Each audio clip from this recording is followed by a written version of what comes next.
Hello, Kashi Hindu विश्वविद्यालय के प्रांगण में पुनः आपका हार्दिक स्वागत है। माई सेल्फ माई Chaudhary, student of Banaras Hindu university.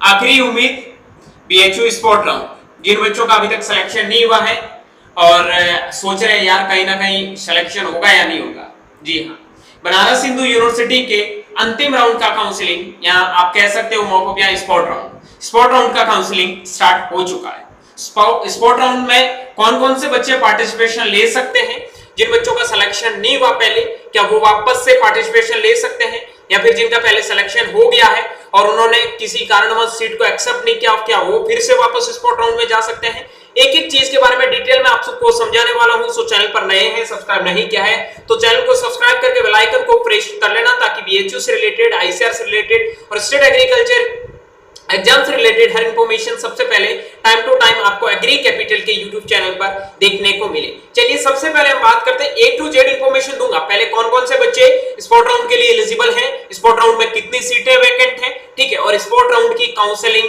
आप कैसे करोगे उसके बारे में भी बताऊंगा। क्या इसमें भी पैसे वापस से लगेंगे, एक एक चीज के बारे में। चलिए सबसे पहले हम बात करते हैं बीएचयू के जो स्पोर्ट राउंड की सीटें वैकेंट हैं उनके बारे में। ये आपको जो भी सीटें वैकेंट है, ये आपको नोटिस है वो मैं आपको टेलीग्राम ग्रुप पे भेज दूंगा, जिसका लिंक वीडियो के डिस्क्रिप्शन बॉक्स में है, वहां जाके आप जरूर ज्वाइन हो जाना, ठीक है।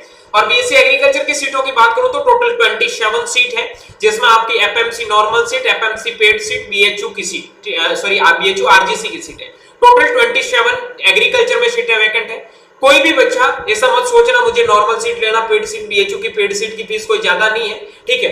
30,000 रुपए आपकी पेड सीट की फीस है और नॉर्मल सीट की आपकी फीस मिला के ही उनकी 30,000 रुपए, ठीक है। एक सेमेस्टर की 30,000 है, एक साल की 60,000 रुपए लगेगी। मतलब कहने का मतलब 1 लाख रुपए नॉर्मल कॉलेजों में आपका एक साल का खर्चा होगा, वही बीएचयू में होने वाला, ज्यादा कुछ होने वाला है नहीं, ठीक है। तो ऐसा बिल्कुल मत सोचना कि पेड सीट लगाऊं या नहीं लगाऊं, क्योंकि बीएचयू में ध्यान रखना नॉर्मल और पेड सीट की कट ऑफ में ज्यादा फर्क नहीं जाता, 5-10 नंबर से ज्यादा कोई डिफरेंस आपको देखने को नहीं मिलेगा। तो अब नॉर्मल पेड सब सीट लगाओ और बीएचयू में एडमिशन लो। बीएचयू की डिग्री की क्या वैल्यू है वो आगे ही आपको पता चलेगा। आप ये मत सोचना वहां 60,000 रुपए लग रहे हैं, 70,000 रुपए लग रहे हैं। बीएचयू का टैग भी भाई आपके लिए बहुत इंपॉर्टेंट है, ठीक है। चलिए पहले तो ये सीट मैट्रिक्स देखने के बाद में अब आपको मैं बता देता हूं स्पोर्ट राउंड का जो भी आपको मतलब देखना है, स्पोर्ट राउंड का गाइडेंस वगैरह है कि इनमें काफी चीजें लिखी है, कौन कौन से बच्चे स्पोर्ट राउंड में पार्टिसिपेशन ले सकते हैं, कैसे काउंसलिंग करनी है, ठीक है। तो ये भी आपको नोटिस मिल जाएगा, ठीक है। Candidates interested in applying for admission in the UG programme of the Banaras Hindu University through the sport round should not the following, ठीक है। देखो ये नीचे जो चीजें लिखी है, पहले तो आपको 500 रुपए रजिस्ट्रेशन के देने हैं, वो नॉट रिफंडेबल रहेंगे। अगर आपने पहले दिए हैं, आपने काउंसलिंग करवाई तो भी आपको फिर से देने होंगे, ठीक है। अगर आपने पहले नहीं करवाई है तो देने ही है, ठीक है। 500 रुपए रहेंगे, वो नॉन रिफंडेबल रहेंगे। बाकी आपको कैटेगरी के अकॉर्डिंग वो एससी एसटी कैटेगरी में 250 रुपए लगेंगे, ठीक है। तो ये हो गया। इसकी एलिजिबिलिटी देख लो, मेन इंपॉर्टेंट चीज है वो है एलिजिबिलिटी। एलिजिबिलिटी में दिए रखा है following candidate will eligible to register in the sport round। देखो पहला, candidates who have not registered for BHU UG candidates so far, सकते मैं समझा देता हूं, इनको पढ़ने की कोई जरूरत नहीं है, ठीक है।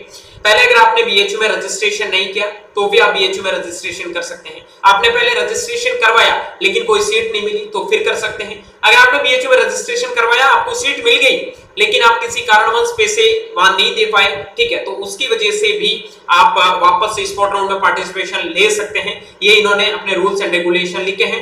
The following candidate will not be eligible for sport round. कौन कौन से कैंडिडेट हैं वो स्पोर्ट राउंड के एलिजिबल नहीं है? Candidate who are holding a seat have already freeze their seat in the regular rounds. Regular round की जो काउंसलिंग थी, first round, second round, third round में, उनको कोई भी कॉलेज मिल गया और उन्होंने सीट फ्रीज कर दी, ठीक है। फिर वो वापस वो सोच रहे हैं स्पोर्ट राउंड में जाएंगे, नहीं, आप नहीं जा सकते। अगला नहीं है, बाकी ये इन्होंने बीपीए और बीएफए सीट के लिए भी लिखा, छोड़ो इनको कोई। अब देखो हमें ध्यान ये रखना है काउंसलिंग करनी कैसे, मेन इंपॉर्टेंट मुद्दा आता है, मुद्दे पे चलते हैं, ठीक है। आपको जाना है मेन बीएचयू की साइड पे जहां पे आपकी काउंसलिंग इस बार हुई थी। जैसे आप इसके ऊपर क्लिक करोगे तो आप इस बीएचयू की मेन साइड पे चले जाओगे। अरे भाई कहां गई, एक मिनट, इस पे, ठीक है। यहाँ आ गए, यहाँ आने के बाद में यहाँ आप देख सकते हो एससी एसटी कैटेगरी की 250 रुपए, ओबीसी डब्ल्यूएस की और जनरल कैटेगरी की 500 रुपए फीस है, ठीक है, नॉन रिफंडेबल फीस है।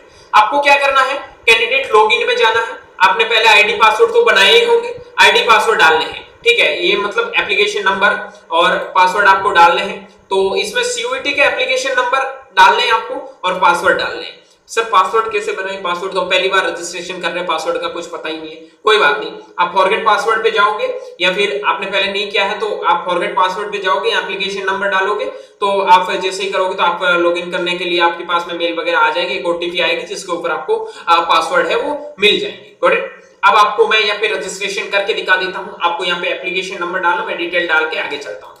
जैसे ही आप आईडी पासवर्ड डालोगे तो ये इंटरफेस खुल के आपके सामने ओपन हो जाएगा। अब आगे क्या करना है उसके बारे में जानते हैं, ठीक है। यहाँ तक तो काफी बच्चे पहुंच जाते हैं, या फिर जिनका न्यू रजिस्ट्रेशन है वो सोच रहे हैं हमें क्या करना, तो आपको भाई पूरा डिटेल है वो फिल करना पड़ेगा, उसके बाद में ये प्रोसेस आपके सामने होगा। क्योंकि जिन बच्चों ने पहले रजिस्ट्रेशन करवाया था मेन काउंसिल मेन राउंड में, ठीक है, उनके सामने ये इंटरफेस होगा, बाकी सबके लिए अपना डिटेल है वो वापस से फिल करना होगा, ठीक है। जैसे ही आप स्पॉट राउंड प्रेफरेंस सिलेक्शन के लिए जाओगे तो ये इंटरफेस आपके सामने खुल के ओपन होगा, ठीक है। अब आपको यहाँ पे आगे क्या करना है, प्रोसीड सीयूईटी प्रोग्राम एलिजिबिलिटी, इसके ऊपर आपको क्लिक कर देना है। जैसे आप क्लिक करोगे तो आपके सामने ये इंटरफेस खुल के ओपन हो जाएगा। इनको भी आगे आप आगे प्रोसीड कर देना है। यहाँ से आगे आपको वाराणसी सेलेक्ट कर लेना है, यहाँ से आपको बनारस हिंदू यूनिवर्सिटी सेलेक्ट कर लेना है। यहाँ से देखो आपको कौन कौन से कोर्स सेलेक्ट, मैं बीएससी एग्रीकल्चर की बात कर रहा हूँ, यहाँ से मैंने बैचलर ऑफ साइंस एग्रीकल्चर का सिलेक्ट कर लिया। यहाँ से मैं अब कॉलेज सेलेक्ट कर लेता हूँ, फैकल्टी ऑफ एग्रीकल्चर हो गया। उसके बाद में हमें सेलेक्ट करना है, अगला वो करना है राजीव गांधी साउथ कैंपस में स्पेशल कोर्स में बीएससी एजी चलता है, ठीक है। ये सेलेक्ट करने के बाद में आपको अप्लाई फिल्टर पे क्लिक करना है। जैसे ही आप अप्लाई फिल्टर पे क्लिक करोगे तो ये इंटरफेस खुल के आपके सामने ओपन हो जाएगा, ठीक है। लेकिन यहाँ पे लिखा है बैचलर ऑफ साइंस में आपको बनारस हिंदू यूनिवर्सिटी में नॉर्मल पेड मिलेगा। यहाँ से एक और सेलेक्ट कर लो भाई, ये जाता है आपको paid sheet, faculty of agriculture paid sheet, यहाँ अप्लाई कर दो, ठीक है। ये तीनों चीजें आपने सेलेक्ट कर ली। अब आपको सबसे पहले डालना है ऐड टू टॉप में, ठीक है। उसके बाद में आपको डालना है ऐड टू बॉटम में, उसके बाद में ऐड टू बॉटम में। ये तीन कोर्स प्रेफरेंस आपने सेलेक्ट कर ली, जिसमें आपका बैचलर ऑफ साइंसेज ऑनर्स है एग्रीकल्चर में, ठीक है। फैकल्टी ऑफ एग्रीकल्चर जो आपका वाराणसी में नॉर्मल सीट पे है, उसके बाद में आपका आएगा पेड सीट पे, फिर आपका आएगा RGC Rajiv Gandhi south campus में थर्ड चॉइस पे, ठीक है। इसमें आपको क्या करना है, आपको सेव कर लेना है, ठीक है। जैसे ही आप सेव पे जाओगे तो आपके सामने तीन कोर्स मतलब तीन प्रेफरेंस है वो सेव हो चुकी है। अब आपको सेव एंड प्रोसीड कर देना आगे। जैसे आप इसको लीव करोगे तो ये ऑप्शन आपके सामने हो जाएगा। अब आपको प्रीव्यू सिलेक्शन के लिए देखना है, ये सारी चीजें आप देख सकते हो। आपको पे फी पे जाना है। जैसे आप पे फी पे जाओगे तो आपको यहाँ पेमेंट का ऑप्शन मिल जाएगा, यहाँ पे आपको पेमेंट कर देना है। पेमेंट कैसे करना वो भी मैं साथ में करके दिखा देता हूँ एक स्टूडेंट का, ठीक है। ये आपके सामने पेमेंट का ऑप्शन आएगा, इसमें आपको यहाँ पे क्यूआर का ऑप्शन आता है। आप जैसे ही क्यूआर सेलेक्ट करोगे तो आपके सामने क्यूआर आ जाएगा। इस क्यूआर के ऊपर आपको टाइमिंग दे रखा है कि पेमेंट करके आगे बढ़ता हूं, तो जैसे ही मैं यहाँ पे पेमेंट करूंगा तो अपने आप ये पेज है मेरा बंद हो जाएगा। उसके बाद में प्रिंट लेके भी मैं आपको दिखाऊंगा कि फाइनल आपको कैसे करना, ठीक है। ये हो गया, ठीक है। अब ये होने के बाद में आपके सामने ये इंटरफेस खुल के ओपन होगा। आपको माई पेमेंट के ऊपर जाके क्या करना है, आपने जो पेमेंट डाला है प्रिंट पेमेंट स्लिप, ये दो बार जो पेमेंट आपने सेकंड टाइम में किया है इसका प्रिंट ले लेना है, इसको आपको सेव कर लेना है, ठीक है। जैसे ही आप सेव पे जाओगे ये आपका सेव हो जाएगा, ओके डन। अब आपको क्या करना, होम पे जाना है। होम पे जैसे ही जाओगे देखो स्पॉट एप्लीकेशन के ऊपर क्लिक करना है। जैसे ही स्पॉट एप्लीकेशन के ऊपर क्लिक करोगे तो ये आपके पूरा का पूरा जो आपने फॉर्म फिल किया है ये खुल के आपके सामने ओपन हो जाएगा, ठीक है। इसको आपको क्या करना है, प्रिंट ले लेना है, ठीक है। प्रिंट कैसे लेते हैं इसका, तो प्रिंट पीडीएफ पे क्लिक करना। जैसे ही प्रिंट पीडीएफ पे क्लिक करोगे तो इसके बाद में आपको यहाँ पे सेव का ऑप्शन भी मिल जाएगा। यहाँ जाके आप अपने इसको सेव भी कर सकते हैं। ये आपने सेव कर लिया, ठीक है, ये आपका सेव हो गया। अब मेरी एक चीज ध्यान से समझना, काफी ऐसे बच्चे जो सोच रहे हैं मैंने कोई गलती कर दी है, वापस से मुझे कोई कोर्स ऐड करना है, तो लास्ट टाइम जब होगा उस टाइम आप ऐड कर सकते हो। आप जैसे एडिट पे जाओगे लिखा आएगा कि लास्ट डे में आप ऐड कर सकते हो, उससे पहले आप कोर्स में या प्रेफरेंस में छेड़खानी नहीं कर सकते हो, एक बार अगर आपने फाइनल सबमिट कर दिया। अब इसका एप्लीकेशन फॉर्म कैसे भरें, इसकी ऑफिशियल वेबसाइट कौन सी है, उसका लिंक इस वीडियो के डिस्क्रिप्शन बॉक्स में मिल जाएगा। बाकी आप हमारे टेलीग्राम व्हाट्सएप ग्रुप में ज्वाइन हो जाओ, वहां पे आपको ये सारी चीजें मैं शेयर कर दूंगा। आई होप ये सारी चीजें आप समझ गए होंगे कि इसमें कितनी सीटें वैकेंट है, ये भी मैंने आपको बता दिया। फॉर्म कैसे भरते हैं, स्टेप बाय स्टेप पूरा प्रोसेस है वो आपको बता दिया। एबीसी ग्रुप के बच्चे, एग्रीकल्चर ग्रुप वाले बच्चे जिनका क्या होता है, एग्रीकल्चर हालांकि एलिजिबल है लेकिन वो यहाँ पे एलिजिबिलिटी कभी कभार शो नहीं करते हैं, तो आप बार बार ट्राई करो, बार बार लॉगिन करके अंदर बाहर करो।